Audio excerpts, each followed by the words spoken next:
Namaskar Sadhguru, my name is Ritu. My question is, what according to you is being successful in spirituality?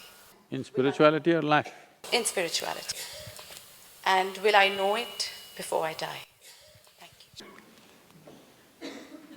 See, what this entire contrived ideas about what is spirituality, what's happened is, people think if they're seeking God, they're spiritual. What you need to understand is, you have already made an assumption and then you're trying to concretize your assumption. You want a guru to tell you, yes, God is there seeking. Seeking means this, you don't know whether God rules this existence or devil rules this existence or it's simply unruled like India. You don't know, that's why you want to seek. Seeking means you do not know and you want to know. If one has to be successful, as I said earlier, the most important thing is your intelligence is not identified with anything. Because the nature of the intellect is this, the moment you take on an identity, your intellect will work hard to protect that identity. You just have to tell yourself 3 times, I'm an Indian. Suddenly everything Indian looks nice, everything across the border doesn't look nice. You just have to tell yourself, I'm this, and immediately it only protects that and nothing else. This is the nature of the intellect. In fact, that is the work of the intellect because intellect is a tool of survival. Intellect is not ultimate intelligence. Unfortunately, because we are too much under European influence and somebody there said, I think so, I exist, we just lost it.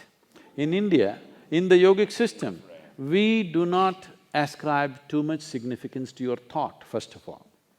So why we do not give significance to thought process is, it can only happen from the limited data that you have gathered. What you call as thought, whatever kind of thought you have, is just recycling the limited data that you have gathered. You may think about gods, you may think about pleasure, you may think politics, you may think money. It is only the data that you have you're recycling. You are not see, you may be thinking whatever. So I have been telling, this is a hard thing to do with people, constantly telling them, if God appears in your meditation, you just have to ignore him. But Sadhguru, if Shiva comes, especially if he comes because Shiva is coming only because of the calendar images that you have seen. If you were born elsewhere, somebody else would be coming. So this is the old data playing up. So whatever plays up. See, you cannot think God, you cannot think money, you cannot think the ocean or the sky. You are only recycling the limited data. So we don't acknowledge thought process as a great form of intelligence. It's a wonderful instrument for handling your survival in the material world. But if you want to pursue something, there are other dimensions of intelligence within you. To put it very, very simply, today afternoon, whatever you had for lunch, let us say you had a chapati turns into a wonderful woman like you because you ate the chapati. If Suhel ate this chapati, it will turn into a man. If a dog eats But I am a man. That is why I'm saying. You're not getting it. What I'm saying is, if a dog eats the chapati, it turns into a dog. So very intelligent chapati, you think? No, this is programmed. In your system, there is a certain volume of memory and intelligence which is capable of turning a simple chapati into a human being. When I say a human being, I am talking about the most complex mechanism in the universe that we know of. There may be others, but this is the most complex mechanism in the universe that we know of. What have you manufactured such a complex machine with? With chapatis, bananas, dal and this and that. Just about anything you eat gets transformed. So there is an intelligence within you which is the very source of creation. Instead of finding access to this, you are too lost in your own thought process. Once you get lost in your thought process, your identities become super strong. When they become super strong, you have a sense of confidence, but all your clarity will go away. Unfortunately, the very foundations of the so-called religions of the world is about building confidence. Don't worry, God is with you. You know, there's some bank advertisements, I'm with you. Our banker is with you. So, this is a confidence-building process, but confidence without clarity is a disastrous process. What you need is clarity. Confidence means you can't see, but you're confident. This is a dangerous way to go. This is a continuous disaster. See, it doesn't take thousands of years to figure out simple aspects of life. I'm saying, now Suhel is going at these things, anger, hatred, all kinds of prejudice against each other with great vehemence about it. What I'm saying is, these are simple things in a human being. After a million years of living here, if you can't figure it out, which way to be out of it, obviously your intellect is not doing well enough, isn't it? You need other dimensions of intelligence. People ask me, Sadhguru, all other gurus are doing so many miracles, you don't do anything. I say, you want me to pull a pigeon out of my pocket? If I do that, you will have a bird and I'll have a shitty pocket.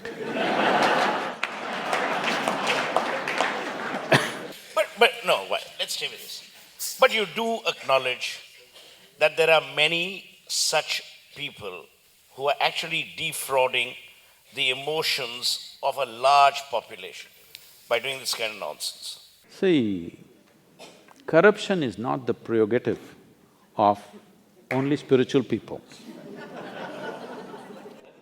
There are corrupt politicians, there are corrupt lawyers, there are corrupt policemen, there are corrupt doctors, there are corrupt every kind of profession, okay? It has entered every sphere of life. It is just that when a person who claims to be a spiritual guide or a guru turns corrupt, it stands out glaring because today if you go to a police station, you're expecting him to be corrupt, unfortunately. If he's not corrupt, you're surprised. That's when you talk about it. Oh my God, I went to the police station, the guy didn't ask for a buck. He did the job for me, But when you go to your doctor, if he's corrupt, you're a little hurt because you placed your physical self in his hands. But when you go to your guru, you placed your entire life in his hands. If he is corrupt, you're very profoundly hurt, all right?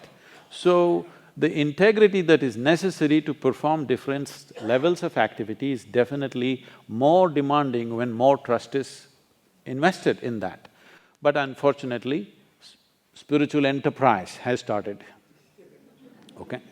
It's an enterprise. If you read 2 pages of Gita, you can become a guru in the country. You don't have to read the entire thing. 2 pages and go on repeating the same 2 pages in a language that other people don't understand, you will become a guru.